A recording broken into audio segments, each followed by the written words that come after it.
Do you solemnly swear to tell the truth, the whole truth, and nothing but the truth, so help you God? I do. Take a seat.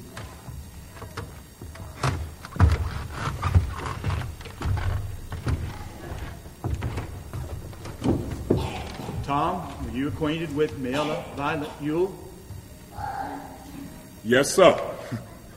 I had to pass her place to and from the field every day. Is there any other way to go? No, sir. Not that I knows of. Did she ever speak to you? Yes, sir. Well, I tip my hat on the way by every day. One day, she asked me to come inside the fence and bust up a shiffer robe for her. I stepped inside. She gave me the hatchet, and I broke it up. And then she said, I reckon I have to give you a nickel, won't I? And I said, no, ma'am, there ain't no charge. And then I went home. Mr. Finch, that was way last spring, way over a year ago. Did you ever go in the place again? Yes, sir. When? Well, I went lots of times. Seemed like every time I passed by yonder, she have a little something for me to do. Like chopping up kindling or toting water for her. Tom, what happened to you on the evening of 21st November of last year? Mr. Finch, well, I was headed home as usual that evening when I passed by the Ewell's place. Mayella was on the porch like she say she was. She said to me to come inside and help her for a minute. So I stepped inside the fence and looked around for some kindling to work on. But I didn't see none. And then she says, come inside the house. She has a door needs fixing. So I follows her inside, and I look at the door, but it look all right. And then she shut the door. And the whole time, I was wondering why it was so quiet. And then it hit me. There wasn't a child on the place. So I says, Miss Mayella, where's all the children? And she says, they gone to get ice cream. She said it took her a whole year to save 7 nickels, but she done it. And they gone to town. What did you say then? Well, I said something like, why, Miss Mayella, that's right nice of you to treat them. And she says, you think so? And I said, I best be going. I couldn't do nothing for her. And she said I could. And I said, what? And she said, just step up on that chair over yonder and get that box from on top of the shifter roll. So I does like she told me to. And I was reaching. And the next thing I know, she grabbed me around my legs. And I got so scared, I hopped down and knocked over the chair. That was the only thing disturbed. The only furniture disturbed in the room, Mr. Finch. I swear when I left it. What happened after you turned the chair over? Tom, you've sworn to tell the truth. Will you do it? What happened after that?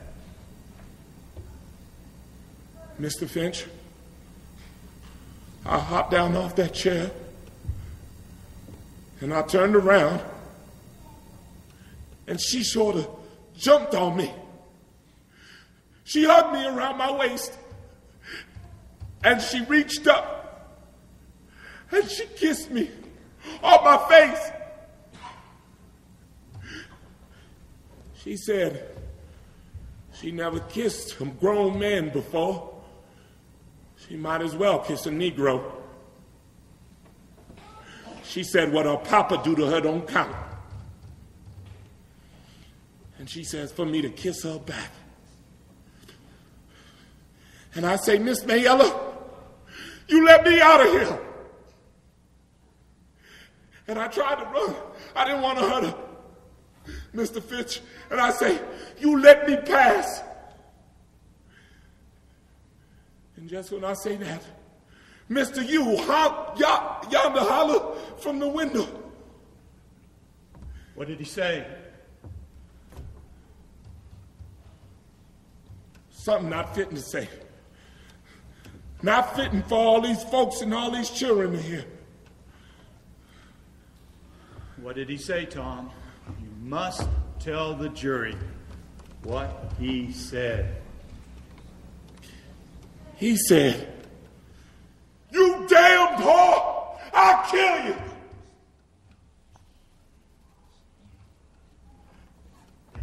Then what happened? I was running so fast, I don't know what happened. Tom, did you rape Mayella Yule? No, sir. I did no such thing. Did you harm her in any way? No, sir. I did no such thing. No question.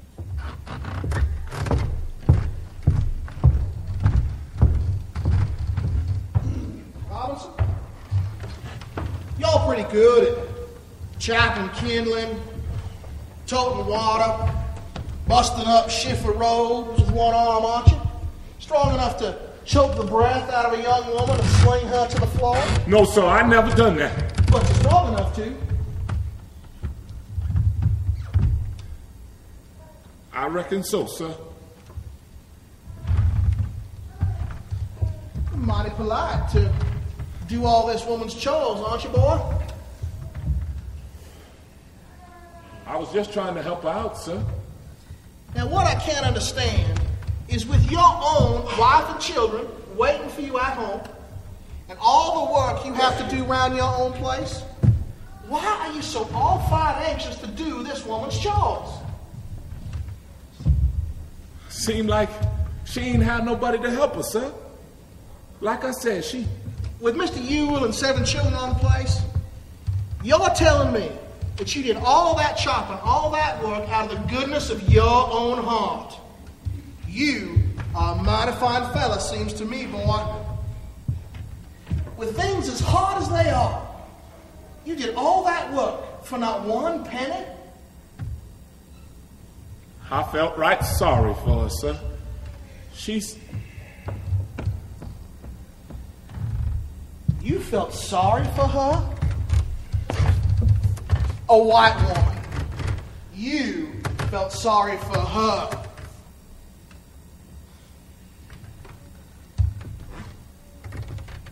Now, Mayella Ewell testified that she asked you to come up on the porch and bust up a shiffer robe. Is that right? No, sir. She did not. Then you say she's lying, boy. I ain't saying she's lying. I'm saying she's mistaken in her mind. I see. Now, didn't Mr. Ewell run you off the place? No, sir. I don't think he did. Don't think. What do you mean? I mean, I ran out of there before he had time to run me off. Boy, you all being very candid about this. Now, why did you run so fast? I was scared. If you had a clear conscience, what were you scared of? It ain't safe for a Negro to be in a fix like that. Boy, you weren't in a fix. You testified that you were simply resisting Mayella Ewell. Now, were you so scared that she would hurt you that you ran? A big buck like you? I was scared of winding up in court like I am now. You were scared of arrest. You were scared that you'd have to come here today and to fess up to what you did. No, I was scared I'd have to face up to what I didn't do. Are you being impudent to me, boy? No, sir. I don't mean to be.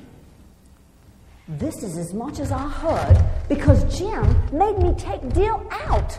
For some reason, Dill had started crying and he couldn't